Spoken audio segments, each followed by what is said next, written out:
Well, originally I'm from Syria, and the conflict started around 2011, which is actually the beginning of my LLB degree. Being placed in the West, I used to follow TV channels and radio, and there wasn't so much coverage of what's going on in Syria. So I decided, given that I can speak English and Arabic and German, to go down to Syria and report from there what's happening to English and Western media outlets. But then that started having an impact on my education. I started my LLB at Manchester, and I wanted to help the cause that I feel so passionate about in a way that involves my degree. And in one of the lectures, or one of the modules actually, we covered the principles of the laws of war, international humanitarian law.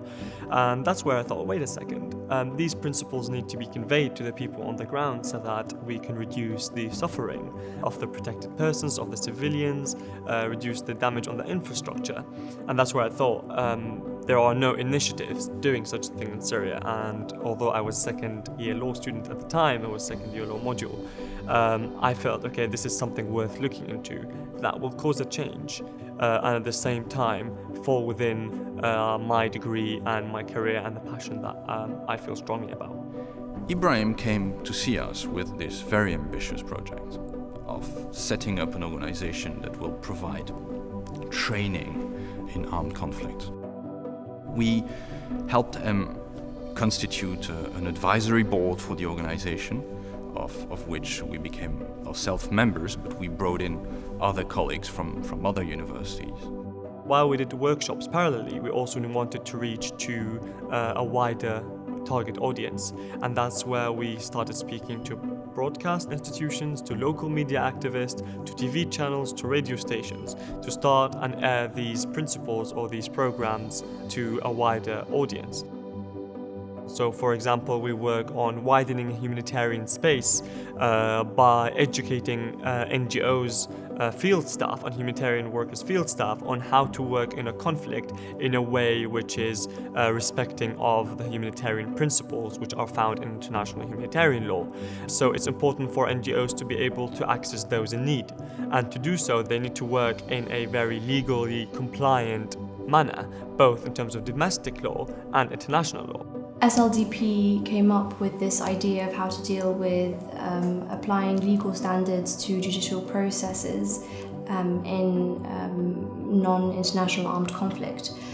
So they collaborated with the Manchester International Law Centre and with Al-Gel, and we brought experts on international law. This is something that was started by Ibrahim himself. He was involved in a major enterprise with a huge societal added value. But now we've constituted a team of experts whose ambition is, within a year or two, to come up with a list of simple principles. There was a lot of legal expert support. They helped us develop the curriculums, they helped us develop the content, that we need to simplify a lot of the legal jargon that we take in our degrees, in our modules, into simple do's and don'ts that the layperson would understand. Someone who may not even read and write needs to understand these humanitarian principles and these complex Geneva Conventions. And that's where the professors at Manchester were supported a lot of legal advice and legal counselling in that sense. When we first heard about the work that Ibrahim was doing, both myself and all my colleagues here at the firm were quite amazed at the unique and innovative work that Ibrahim was doing, going into Syria, delivering the training that he does. No other organisation, even up to now, is doing anything remotely similar. The potential impact of the work that Ibrahim and his organisation was doing struck us as something that we really wanted to help support and nurture. Moving into my master's, I was able to integrate everything I learned on a daily basis, even in lectures, in seminars, from the readings that we were assigned, into the kind of work that I was doing. And that made it much easier. You'd think that doing my master's it would be more difficult to balance both, but what was actually happening was that I was integrating my master's into my work and my work into my master's. Students are always interested in converting the things that they learn into the real world. And a lot of things that we learned in Manchester was made to do so, right? It was the knowledge that was easily transferable. There's a lot of things that I felt I was contributing. I was not just another student that would go in a system, then leave. I was being part of this institution.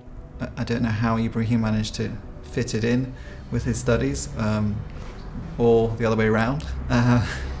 But he has done an amazing job in getting an organisation up and running that now is working not just here, but in other countries, and has got some of the biggest organisations in the field working alongside him. This group that Ibrahim set up, SLDP, was fascinating, exciting. You know, there's other organisations out there, like Geneva Call, for instance, who engage with non-state armed actors to encourage them to abide by the rule of law, international humanitarian law. This was a Syrian-led group.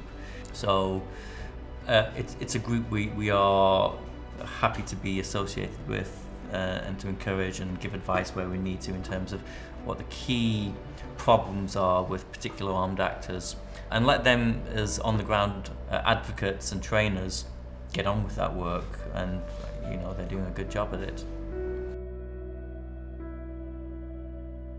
The way I feel about going into a war zone is quite mixed emotions. Call it an emotional roller coaster of a sort.